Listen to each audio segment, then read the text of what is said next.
दोस्तों आज हम बात करने वाले हैं राजस्थान बोर्ड 10th क्लास के हिंदी पेपर सोल्यूशन के बारे में। तो किस प्रकार से क्वेश्चन आए थे हम बात करते हैं पहले क्वेश्चन से। पहला क्वेश्चन आपका आया था यहाँ पे अपठित पद्यांश का। तो पूछा गया था उपयुक्त गद्यांश का शीर्षक कौन सा होता है, तो वो था भय। अगला क्वेश्चन था एक देश को दूसरे देश से भय के कारण हो गए थे, तो क्या हो गए थे, स्थायी। इसका जो सही आंसर हो जाएगा।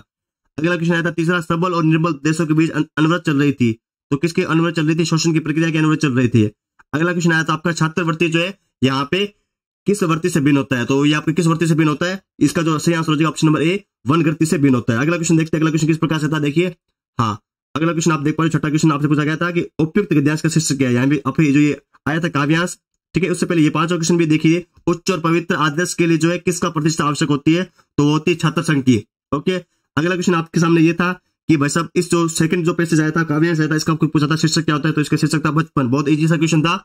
अगला क्वेश्चन था कवित्री के अनुसार जो है चिंता के चक्कर में जो है जीवन कैसा बन गया है, तो कैसा बन गया है, वो आपका भार बन गया है। ओके, तो चलिए फटाफट चलते हैं आगे वाले क्वेश्चन की ओर। जो आपका आगे वाला क्वेश्चन था किस प्रकार से था देखिएगा। ओके, थोड़े 2 मिनट यहाँ पे ब्लैंक स्क्रीन दिख रही होगी, 2 मिनट में निकाल लेता हूँ किस प्रकार से निकलेगी। एक मिनट। ओके, तो यहाँ पे हम जो पीडीएफ निकाल लेते हैं फटाफट से। हाँ, तो अगले क्वेश्चन किस प्रकार से थे देखिए। जो आपके आगे वाला क्वेश्चन था आप देख पा रहे हो, ये तो हमने मिलान कर लिए। निर्मल शब्द का अर्थ होता है, तो पवित्र जो इसका सही जवाब हो जाएगा।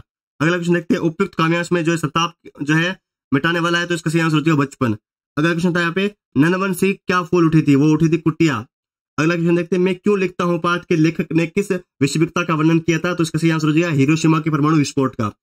अगला क्वेश्चन किस प्रकार से देखिए, जब बाबूजी रामायण का पाठ करते तब हम उनके बगल में बैठे बैठे आईने में अपना मुंह निहारा करते थे। उपयुक्त पंक्ति में किस पाठ से उद्धत है, तो ये आपका माता का आंसर जो चैप्टर है वहां से जो है ये लिया गया है। अगला बात करते हैं रेगिस्तान की पूर्ति करने वाला क्वेश्चन किस प्रकार से थे। प्राय गुण दोष अवस्था व्यापार अमूर्त भाव तथा क्रिया जो है ये किस में आते हैं, तो ये आपकी भाववाचक संज्ञा के अंदर आते हैं। अगला क्वेश्चन देखते हैं फटाफट से। क्वेश्चन क्या आपका दूसरा क्वेश्चन, ऐसे सर्वनाम जिनका प्रयोग जो है वक्ता लेखक अपने लिए करते हैं, तो उसको कौन से कहते हैं, तो उसे हम कहते हैं निजवाचक सर्वनाम। अगला क्वेश्चन किस प्रकार से था देखिए। हाँ, जिस वाक्य में जो है यहाँ पे लिखा हुआ है क्रिया का प्रभाव या फल केवल कर्ता पर पड़ता है, तो हम कौन सा कहते हैं, तो हम आक्रामक क्रिया कहते हैं। अगला क्वेश्चन क्या है, परिमाणवाचक जो है विशेषण कितने प्रकार के होते हैं, तो उसके जो भेद होते हैं उपभेद 2 होते हैं।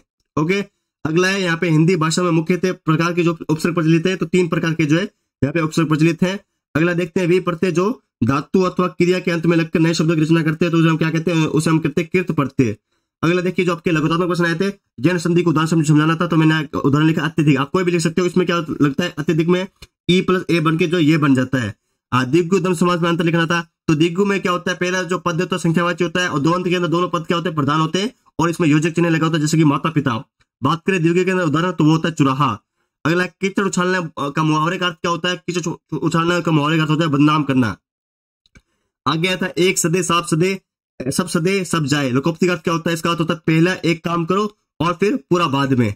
ओके, अगला क्वेश्चन किस प्रकार से था देखिए, बाल गोविंद भक्त पाठ के माध्यम से लेखक ने क्या दर्शाया था, तो दर्शाया था साधारण जीवन जीने की शिक्षा बताई थी, है ना। अगला क्वेश्चन किस प्रकार से था, नवाब साहब ने खीरे की सब फांकों को खिड़की से बाहर फेंककर तौलिए से हाथ और होंठ पहुंचकर जो है किस भाव को दर्शाया, अपने नवाबी भाव को दर्शाया था। अगला क्वेश्चन था मानवीय करुणा की दिव्य चमक जो है संबंध किसके संबंध से, तो उसका आंसर हो जाएगा फादर बुल के। अगला क्वेश्चन किस प्रकार से था देखिएगा, एक कहानी ये भी पाठ में बल्लू भंडारी पर किस किस प्रभाव का जो है अधिक उभर कर आई, तो इसका सही आंसर हो जाएगा पिता और शीला अग्रवाल, जो मतलब मैडम थी, है ना, जो मैडम थी उसके बारे में बात की गई है। गोपियों ने हालिल की लकड़ी किसे कहा है, तो वो कहा श्री कृष्ण जी को।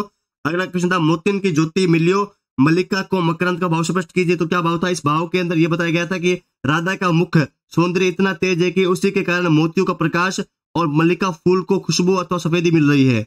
ओके, अगला क्वेश्चन किस प्रकार से था कि खैरियत चाहते हो तो अपना ये कफन जो है लेकर यहाँ सीधा चले जाओ। ये जो है दुलारी ने जो है किससे कहा था, ये आपके टुन्नू से कहा था। दुलारी ने किससे कहा था, टुन्नू से कहा था। ठीक है, ये अगर आपको आंसर की डाउनलोड करनी है, तो आंसर की डाउनलोड करने का तरीका मैं आपको बताता हूँ किस प्रकार से पूरी आंसर की डाउनलोड करनी है।